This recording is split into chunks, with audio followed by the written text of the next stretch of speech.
ಕರ್ತನಲ್ಲಿ ಪ್ರೀತಿಯ ಸಹೋದರ ಸಹೋದರಿಯೇ, ನಿಮ್ಮೆಲ್ಲರಿಗೂ ಈ ಬೆಳಗಿನ ಶುಭ ವಂದನೆ. ಈ ಹೊತ್ತಾರಿಗೆ ಆಯ್ದುಕೊಂಡ ದೇವರ ವಾಕ್ಯದ ಭಾಗವು ಅದು ಜ್ಞಾನೋಕ್ತಿಗಳ ಪುಸ್ತಕ 8ನೇ ಅಧ್ಯಾಯ 17ನೆಯ ವಚನ. ಅಲ್ಲಿ ಹೀಗೆ ಬರೆಯಲ್ಪಟ್ಟಿದೆ: ನನ್ನನ್ನು ಪ್ರೀತಿಸುವವರನ್ನು ನಾನು ಪ್ರೀತಿಸುತ್ತೇನೆ, ಆತುರದಿಂದ ಹುಡುಕುವವರು ನನ್ನನ್ನು ಕಂಡುಕೊಳ್ಳುವವರು. ನನ್ನನ್ನು ಪ್ರೀತಿಸುವವರನ್ನು ನಾನು ಪ್ರೀತಿಸುತ್ತೇನೆ, ಆತುರದಿಂದ ಹುಡುಕುವವರು ನನ್ನನ್ನು ಕಂಡುಕೊಳ್ಳುವರು. I love those who love me and those who seek me diligently will find me. ಈ ವಾಕ್ಯದ ಸಂದೇಶ ಜ್ಞಾನವನ್ನು ಪ್ರೀತಿಯ ಅಸ್ತಿತ್ವವಾಗಿ ನಿರೂಪಿಸುತ್ತದೆ. ಅತ್ಯಂತ ಪ್ರಾಮಾಣಿಕತೆಯಿಂದ ಮತ್ತು ಶ್ರದ್ಧೆಯಿಂದ ದೇವರನ್ನ ಹುಡುಕಿದಾಗ ನಾವು ದೇವರನ್ನ ಕಂಡುಕೊಳ್ಳುವ ಭರವಸೆ ಇಲ್ಲಿನ ಸಂದೇಶವಾಗಿದೆ.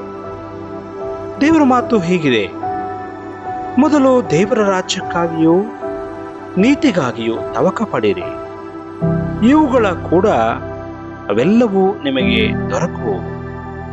ಈ ವಾಕ್ಯ ದೇವರ ರಾಜ್ಯವನ್ನು ಹುಡುಕಲು ಮತ್ತು ದೇವರ ರಾಜ್ಯದ ಕಡೆಗೆ ಆದ್ಯತೆಯನ್ನು ನೀಡಲು ನಮಗೆ ಕರೆ ಕೊಡುತ್ತದೆ. ನಾವಿಂದು ಈ ಲೋಕಯಾತ್ರೆಯಲ್ಲಿ ಪ್ರೀತಿಯ ಸಹೋದರ ಸಹೋದರಿಯೇ, ಯಾವುದಕ್ಕೆ ಹೆಚ್ಚಾದ ಆದ್ಯತೆಯನ್ನು ನೀಡುತ್ತೇವೆ? ನಮ್ಮನ್ನು ಪ್ರಶ್ನಿಸಿಕೊಳ್ಳೋಣ. ದೇವರಿಗೆ ಆದ್ಯತೆಯನ್ನು ನೀಡುತ್ತೇವೆಯೋ ಅಥವಾ ಲೋಕದವುಗಳಿಗೆ ನಾವು ಆದ್ಯತೆಯನ್ನು ನೀಡುತ್ತೇವೆಯೋ?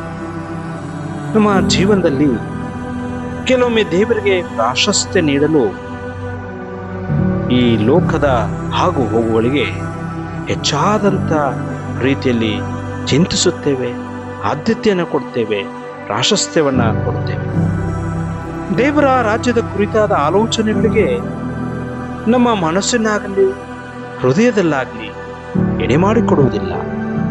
ಆದುದರಿಂದ ನನ್ನನ್ನು ಹುಡುಕುವವರು ನನ್ನ ಕಂಡುಕೊಳ್ಳುವರು ಎಂಬ ದೇವರ ವಾಕ್ಯದ ಅರ್ಥ, ಈ ಲೋಕದವುಗಳ ಮೇಲೆ ನಾವು ಮನಸ್ಸಿಡದೆ ದೇವರನ್ನ ಶ್ರದ್ಧೆಯಿಂದ ಹುಡುಕೋಣ. ಆತುರದಿಂದ ಹುಡುಕಿ ಎಂಬಂತ ದೇವರ ಮಾತು. ದೇವರನ್ನ ಹುಡುಕುವುದರಲ್ಲಿ ಯಾವತ್ತೂ ಕೂಡ ವಿಳಂಬ ನೀತಿಯನ್ನು ಅನುಸರಿಸುವುದು ಬೇಡ.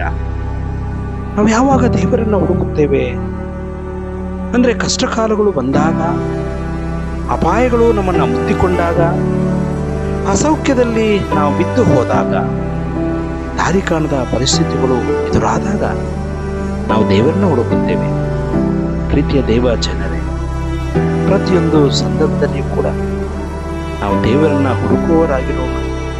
ದೇವರನ್ನ ನಾವು ಕರೆಯೋಣ, ಆತನನ್ನು ಕಂಡುಕೊಳ್ಳೋಣ. ಆಮೇನ್. ಪ್ರಾರ್ಥನೆ ಮಾಡೋಣ. ಕೃಪಾ ಸಂಪೂರ್ಣನು, ದಯಾಮಯನು, ಲೋಕದ ಉದ್ಧಾರಕನೂ ಆಗಿರುವಂಥ ನಮ್ಮ ಸ್ವರ್ಗೀಯ ದೇವರೇ, ನಿನ್ನ ಮಹಾ ಮಹಿಮೆಯುಳ್ಳ ಪರಿಶುದ್ಧ ನಾಮಕ್ಕೆ ನಿನ್ನ ಮಕ್ಕಳಾದ ನಾವು ಇವತ್ತಾರೆಯಲ್ಲಿ ನಿನಗೆ ಅಡ್ಡ ಬಿದ್ದು ಸ್ತೋತ್ರ ಮಾಡುತ್ತೇವೆ ಸ್ವಾಮಿ. ನೀನು ಸರ್ವವನ್ನು ಕೂಡ ಕಾಪಾಡುವಂಥ ದೇವರು ಸ್ವಾಮಿ. ನಿನ್ನ ವಾಕ್ಯದಲ್ಲಿ ನಾವು ಧ್ಯಾನಿಸಿದಂತೆ ನನ್ನನ್ನು ಪ್ರೀತಿಸುವವರನ್ನು ನಾನು ಪ್ರೀತಿಸುತ್ತೇನೆ, ಆತುರದಿಂದ ಹುಡುಕುವವರನ್ನು ನಾನು ಪ್ರತ್ಯಕ್ಷನಾಗುತ್ತೆ ಎಂಬುದಾಗಿ ಹೇಳಿದಂತೆ ದೇವರೇ, ಕಷ್ಟಗಳು ಸಮಸ್ಯೆಗಳು ಬಂದಾಗ ನಿನ್ನನ್ನು ಹುಡುಕದೆ ಪ್ರತಿಯೊಂದು ಸಂದರ್ಭಗಳಲ್ಲಿಯೂ ನಿನ್ನನ್ನು ಹುಡುಕುವಂತೆ ಪ್ರೀತಿಸುವಂತೆ ನಮಗೆ ಸಹಾಯ ಮಾಡು. ನಿನ್ನ ಮೇಲೆ ಭರವಸೆಯಿಂದ ನಾವು ಜೀವಿಸುತ್ತೇವೆ ದೇವಾ. ಈ ದಿನದೆಲ್ಲ ಜವಾಬ್ದಾರಿಗಳಲ್ಲಿ, ಹೋಗೋಣ ಬರೋಣಗಳಲ್ಲಿ, ಕೆಲಸ ಕಾರ್ಯಗಳಲ್ಲಿ, ನಮ್ಮ ಕುಟುಂಬದ ಬಾಳ್ವೆಯಲ್ಲಿ, ನಮ್ಮ ಮಕ್ಕಳ ಪರಿಪಾಲನೆಯಲ್ಲಿ, ನಮ್ಮ ಉದ್ಯೋಗದ ಜೀವನಗಳಲ್ಲಿ ದೇವರೇ ನಿನ್ನ ಸಹಾಯವನ್ನು, ಕರುಣೆಯನ್ನು ನಾವು ಬೇಡುತ್ತೇವೆ ಸ್ವಾಮಿ. ಈ ದಿನವೆಲ್ಲ ನೀನು ನಮ್ಮ ಜೊತೆಗಿದ್ದು ನಮ್ಮನ್ನು ಕಾಪಾಡು. ಯೇಸು ಸ್ವಾಮಿ ಪ್ರಾರ್ಥಿಸ್ತೇವೆ ನಮ್ಮ ದೇವರೇ. ಆಮೆನ್.